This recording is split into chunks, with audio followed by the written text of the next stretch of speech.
we are all human. And when we start looking at superheroes to rescue us, we lose that humanity. You're watching the Spotlight Network, starring Hollywood's newsman, And if you were just Logan trying to Crawford. investigators, they now believe a single member. He works with TV and film legends.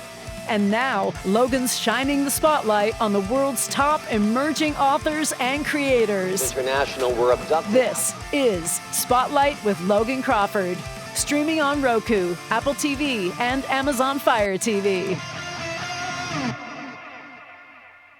I'm Logan Crawford, and right now on Spotlight, we're diving into a thrilling book. It is called An Act of Sedition. It is a gripping, dystopian political thriller about a near-future UK sliding into authoritarian rule.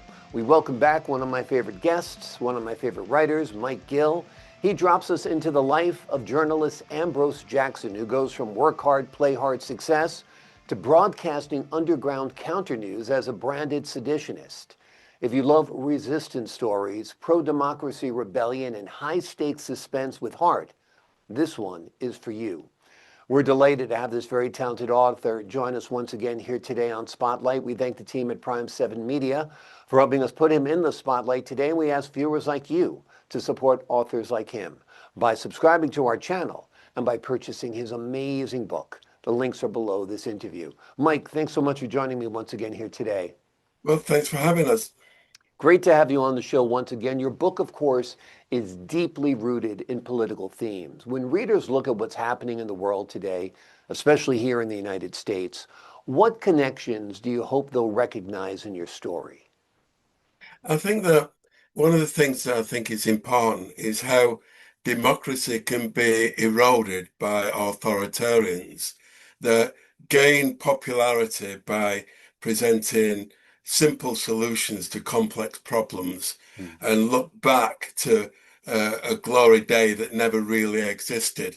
And we get caught up in that, and it's too easy for us to do that. And I'm seeing that happen across Europe. I'm seeing that happen in the UK, and I'm seeing it quite clearly happen in the United States, where authoritarianism was voted into power. But I'm also seeing encouraging things in the United States in that you have an established democracy. It's not like in Germany in the 1930s where it was brand new. You have established democracy, and people are saying, no, we're not accepting that. Yeah, it's amazing what's happening in the U.S. The courts have been turned into places where we go after political enemies. And that's such a corruption of the system. And that's what we're seeing, a corruption of the system. And that's what your book deals with. You have your journalist, Ambrose Jackson, who is turned into a criminal when he's only trying to do the right thing. That's right. In fact, he was turned into a criminal without him even knowing he was doing the wrong thing. He was in the wrong place at the wrong time, and he was targeted without him knowing it.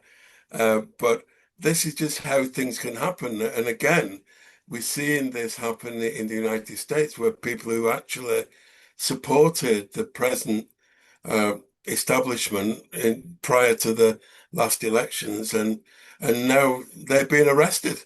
Yeah. And you see that kind of thing. So there's no two-way loyalty to authoritarianism. Yeah. It only works the one way. And one of the first things they go for is the judiciary. And they get the judiciary on side, and all of a sudden they are protected by the law and everyone else isn't. Yeah, exactly. They become the law, which is the problem. With your books, what I love about them with Act of Sedition is even with serious subject matter, you weave in humor, romance, adventure. Why was it important to balance those emotional highs and lows with the heavier themes as well? Because I wanted to make sure that what we were dealing with was human beings that can, for quite a long time, accept what's going on around them. We tend as human beings to be able to adapt at different times in my life when I've been paid a lot and different times when I've not been paid, but to survive and get through it. And you adapt. From one day you're eating basic sausage and potatoes, and the next you're having a nice meal in a restaurant. That's it. Yeah. But and we adapt as human beings to those circumstances. And when our comfort is being eroded, we don't always notice and we accept that kind of thing. But human beings, when we're backed into a corner, it doesn't stop us losing the capacity to love. It doesn't stop us losing humor. And sometimes we develop what used to be called things like gallows humor, that Mhm. people that are destined for the end of their day tomorrow, they would still be joking. Uh, Exactly. Exactly. this is how we as human beings cope. And Yeah. so throughout the struggle, one of the key threads is hope that we are going to win, that we need to fight this. But on the other, we also need to embrace each other. And so we have to have human beings doing that. It wouldn't be a decent story if it didn't have that human context to it. Exactly. It would be one dimensional. Like you said, just Yeah, because things are going to yeah, hell in a handbag doesn't yeah, mean that people aren't still falling in love, still aren't joking. yeah. I mean, go to an Irish wake and you'll find people joking even though they're heartbroken. I'm So going we to have one to next week. My see, dad's. see that. and Look, and and and we are already yeah, getting because you're into it. telling There's going stories, to you're be tears, there's celebrating their going to be life. laughter. Yeah. Yeah. Absolutely. Let's talk a little bit more about Ambrose. He isn't a traditional hero. He's flawed, hesitant, often unsure. Why did you choose to center the story around someone who's reluctantly pulled into the struggle? Well, the thing is that we are all human, and when we start looking at superheroes to rescue us, we lose that humanity. When we look at people that have to go on a journey themselves, and in a sense, there's a number of different themes to this story, and one is the man having to find himself, rediscover his roots, rediscover his ideals and values, because he'd been corrupted to a degree, like we all are, by materialism, and his success so far had been based on achievement within a meritocracy. Now that's threatened, and Ambrose has to break away from his Gucci shoes and his and his nice perfumes and everything. He has to break away from those trappings of success. So he's stripped down to that basic human being, and then he's born into this new character that keeps developing.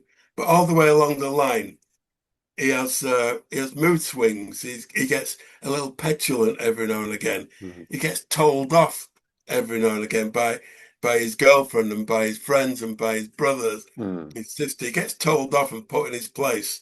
And I like that about him. As the character was developing, I wanted him to not become perfect. I wanted him to become flawed, remain flawed, be human. Exactly. That's what makes him interesting. Again, he's not one dimensional. If you were to cast an actor to play Ambrose, besides me, who would that be? Who would that be? Oh, blimey, uh, you threw me on that one. There are so many good actors in America, Hmm. and it would likely be, and if we're talking American, it would be that. If it was British, which of course it is, it'd probably be Idris Elba. Yeah. Oh, I think that'd be terrific. Yeah. Yeah, Yeah, he's great. He's a great hero, yeah, and plays a flawed character perfectly. So good casting there. Hollywood, if you're listening, here yeah. is a great book. That would be a terrific film in the tradition of John Clancy novels and so forth. You will absolutely love it if you can take this book and turn it into a screenplay and put it on the big screen. I know, Mike, you'd love to see that as well. And I think everybody would enjoy the story. We need a hero like Ambrose for sure. Let's talk a little bit about your publishing life right now. You've moved to Prime 7 Media. You're excited Yeah. about this new chapter in your journey. Talk to us about how that partnership is helping to elevate your work. Well, it, this partnership began by Prime Time contacting me in the first place. So it's developing this relationship with Spotlight too. This Mhm. and everything seems to have tied in quite nicely. And what I've liked about working with Prime 7 is the uh, permanent contact, that people are available, that you can talk to them. It's not anonymous. You know the names. You know something about the families, even. Yeah. When someone's poorly within a family, within the Prime 7 family, that Mhm. I've known, we've been able to talk about it, and that human, again, the human aspect to it, to me, is one of the most important things about any business relationship at all.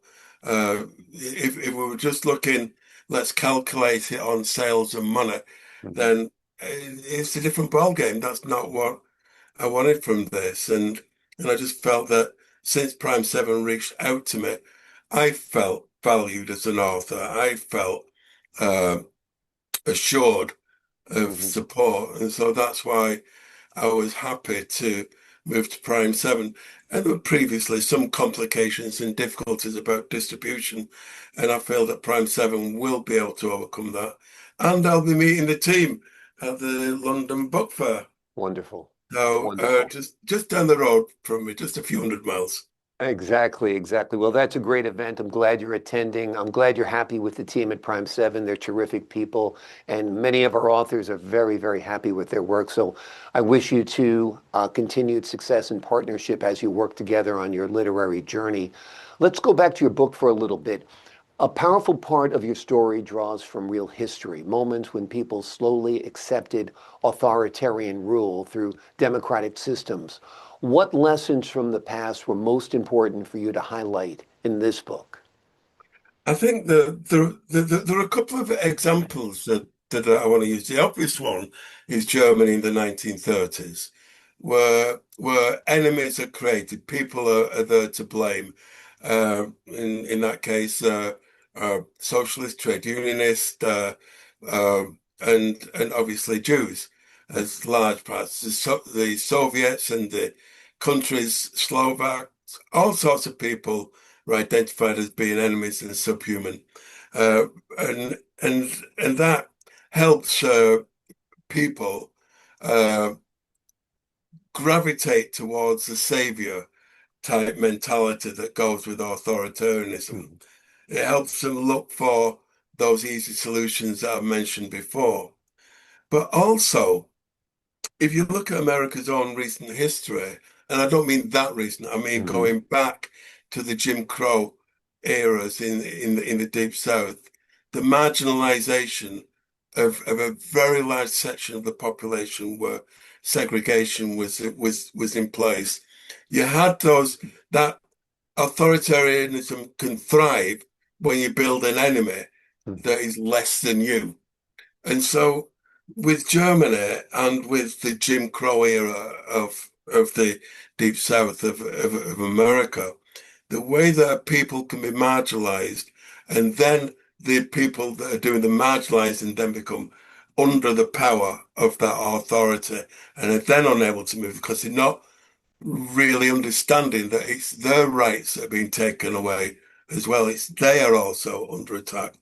So those were the parallels. And one of the things that I have going all the way through this book is the culture, the way that music and theatre and art can be how people fight the authoritarianism, not just the demonstrations, not just rioting or not just paramilitary action, not just going into a civil war, but music and culture and holding on to our cultures.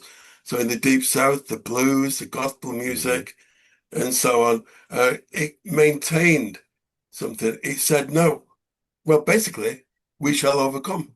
Yeah, So absolutely. that that was something that's really important. And in Germany, people were in the 1930s, people were listening to jazz in like secret little groups because jazz was seen as being degenerate.